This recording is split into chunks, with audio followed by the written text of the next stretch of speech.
everyone, hope you're well. Welcome back to my channel, or if you're new here, I'm Sarah. I'm a mum of two. I have a 3-year-old daughter and a 1-year-old son, and because of the title of this video, a bit of background, my 1-year-old son, who is 16 months now, he has had silent reflux since the day he was born, which is usually the case, but we have had such a rough time of it, really bad time of it. It is hands down one of the hardest things that I've ever gone through, and anytime I do a video or a blog post or a social media post about silent reflux, I get a huge response. So I thought maybe I'd do this video just to help other people out there with some of the sort of tips and tricks that I've picked up and done over the past 16 months that have made things a little bit easier. I'm not going to say they make things completely better. There is no cure for silent reflux, I don't believe, other than just growing out of it, but these are the things that have saved me from going mad, to be honest. Or yeah, I was pushed very close to postnatal depression because of silent reflux, and I've actually just recently been diagnosed with PTSD because of it as well, which is another story. I've got a video on that, so I'll pop the link to that below if you're interested. But yeah, it's a really hard thing, so I thought I'd do these tips just to help anyone else out there. So the first tip might seem really obvious, but it's to get help. Probably preferably from your GP, because they're the ones that will be able to sort of manage your case and maybe diagnose whether it is silent reflux or maybe it's reflux. So silent reflux is when they're not actually being sick, and reflux is when they're being sick. So the silent reflux is based more around acid and the acid production and how painful it is if it keeps coming up and isn't staying down properly. So yeah, getting diagnosed properly, I know from myself and I know from a lot of people that have gotten in touch, that can be very difficult. It can be very hard to get your baby diagnosed with silent reflux, because a lot of the time you get fobbed off with colic, or you get fobbed off with just the baby's cry. But if you have a baby with silent reflux, you will know that it's nothing like colic, because it's a level of crying that is beyond all other levels of baby crying, that pierces your soul, and it goes on for a very long, prolonged period of time. That's the difference between colic and silent reflux. Because my daughter had colic quite badly for about 6 weeks, so when Lachlan was first being the way he was when he was newborn, I assumed he was just getting colic quite young, but it definitely wasn't colic. And you just know the difference. I think if you've had a baby before, you know the difference. If it's your first baby, then it might be harder to sort of spot and diagnose, but that's what your GP's for, and hopefully they'll be supportive. In my case, it was my health visitor actually first, who kind of thought there wasn't something quite right with Lachlan, but it did take A, someone on one of my YouTube videos mentioning silent reflux, and B, me Googling it myself to then realise he ticked off every single symptom, because I'd never heard of silent reflux, for me to feel strong enough to go to the doctors and say, I think he's got silent reflux, I need help because it's just not manageable. So yeah, explore all avenues, GP, health visitor, midwife, anyone that will listen. And if you get fobbed off, just keep going back, keep videos of your baby, because obviously you can't make babies cry on demand. So I took videos of Lachlan when he was at his worst and things like that to show the doctor, just to, it sounds awful, not to prove it, but just to kind of amplify a point. So yeah, get diagnosed and get help.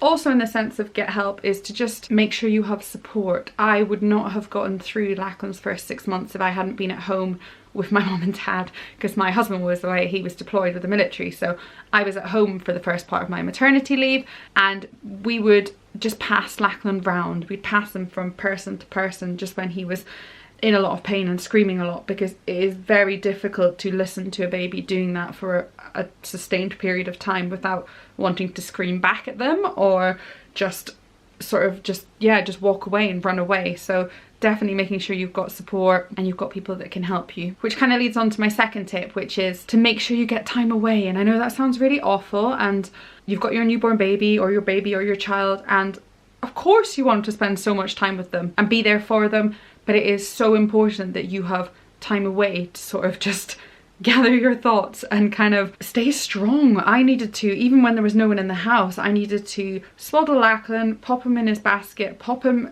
as far away as I could where I knew he'd be safe and he couldn't harm himself, but I was able to shut doors so that I wasn't hearing the screaming that had been going on for over an hour and a half. I just needed those 5 minutes to just shout at myself, or to just get it out, so that I didn't ever sort of shout near him or anything like that. And also just getting out the house and getting away. When I had Isla, I loved taking her out and about, I loved showing her off, and I was so excited for that with Lachlan, and it just didn't, it wasn't possible. He just, no matter where we went, what we did, he just screamed and screamed and screamed a lot of the time. So I'd be on edge, I wouldn't have a good time. So it got to the point where I was barely leaving the house, and it took like my mum and friends to say, go out, do something, like leave us with expressed milk, just go. You just feel like you again. And yeah, just to keep yourself sane and to keep yourself in the right frame of mind. My next point kind of leads back to one of the things I said in the first point. Sorry if I kind of overlap things. This is a bit ad lib, but it's don't be afraid to fight to get taken seriously. So even once we'd been diagnosed by, well, kind of by the health visitor, then the GP,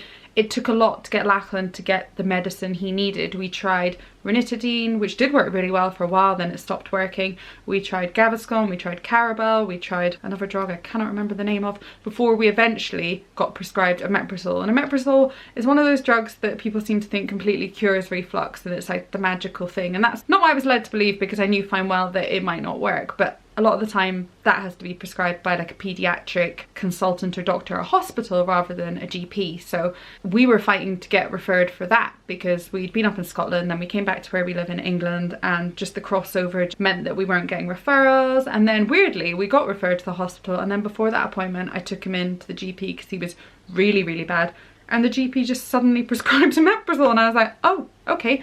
So it kind of sometimes just depends who you get on the day, but don't be afraid to, especially once you get diagnosed, to then fight for what you think might work, or fight to try different things, or just to make sure you're doing everything you can for yourself and your baby to get the help from others that you should be getting. The next one again is a bit of an overlap, but it's to get the right medicines and to be aware and know that they might not help, because silent reflux is a funny one. It kind of manifests differently in different kids and different babies, and I've read a lot of stories online and spoken to a lot of mums through what I do with this, with their experiences, and none of us really have exactly the same experience, so we never know what medicines might and might not work for a baby. So if something's worked really, really well for one of us, it might not for another. And I found myself in the beginning pinning my hopes on things, and especially things like ranitidine, because that has to, the dose has to up as your baby gets bigger.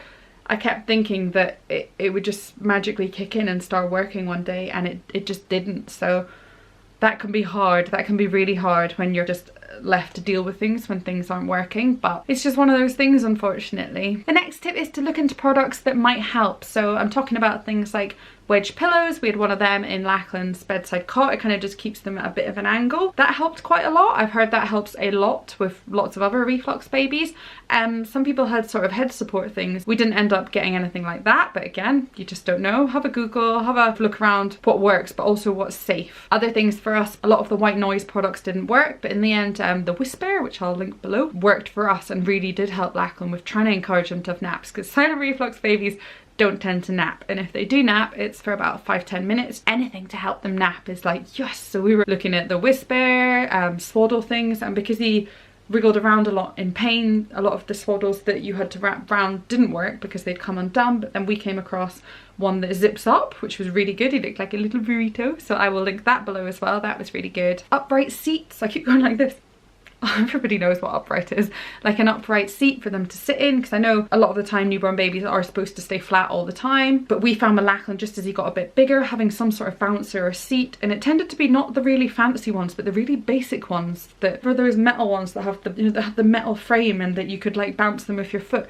They're quite good. They are a very good angle for things like acid and reflux. And also, quite controversially, dummies. Dummies can be known for helping to keep acid down, because obviously the baby's sucking on them, so it's that motion that keeps the acid down. Lachlan did not take to a dummy. We had to try about 5 different dummies before we found one he would take, and even then, if we were trying to get him to nap, you'd have to sit kind of holding it in because he just wasn't interested. But I do genuinely think it helped us. It might not help for everyone, and obviously dummies are a bit controversial with people, but just for us, a dummy definitely did help. The next tip is to figure out what works for your baby. Like I mentioned earlier, some things work for some and not others. So it's figuring out things like feeding amounts, so not overfeeding. That's a big one with reflux babies, because I know with Violet, I could just keep giving her milk and keep giving it and she'd be more than happy. But with Lachlan, he just couldn't stomach large amounts of milk in one go. So I was breastfeeding, so he kind of managed that himself. But with bottle feeding, maybe give like smaller amount in like multiple sittings and just things like that. And also keeping upright, sometimes that'll that'll work for one baby, not for other, and different medicine combinations. Like I mentioned before, we were at one point on ranitidine and Carabel, but the Carabel didn't work and it was a complete faff with breastfeeding. And then we were on ranitidine and Gaviscon and that worked for a while, but then I had to change the timings of it. So it's just working out what works for your baby. The next tip is for if you're breastfeeding, watch what you eat, because a lot of things that you eat kind of affects your milk and can flare up reflux. So with Lachlan, it was things like tomatoes and citrus fruits I noticed really didn't help him.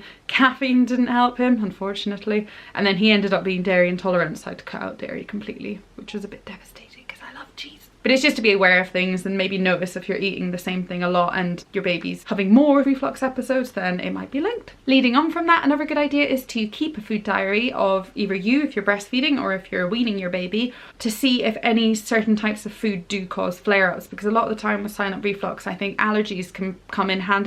They can be quite common. Like I mentioned, Lachlan's got a dairy allergy intolerance and we've just started the milk ladder now about 2 months ago. But yeah, I've heard of all sorts of other allergies, so keeping a food diary if things are really bad could be a good idea. The next tip is to connect with others and to talk. Like, don't keep it to yourself. I know at the beginning I really didn't understand it and I was just so miserable about it that I didn't really want to talk about it. I'd go online, have a Google and read up forums, see what other people were saying, but I didn't talk myself. So I think it just kind of manifested more. I talked like this on camera and I wasn't actually talking to other people properly. So definitely talk, get it out.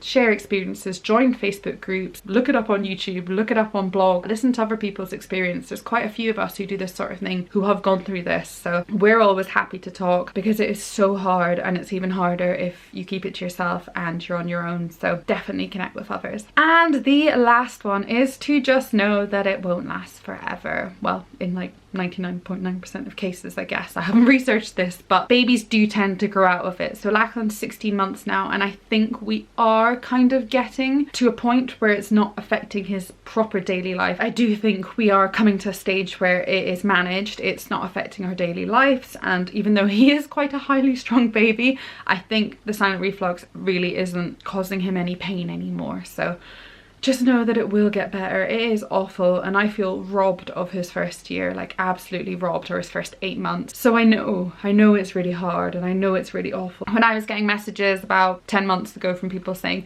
oh, I've got like a 1.5-year-old and they were really bad when they were younger and now look at them, they're really lovely. It did give me hope. At the same time, I just couldn't see it. I couldn't see the end. And now that I'm getting to that stage, I do want to say the same thing that they said to me, that it won't last forever and you'll come out the other side of it. So yeah.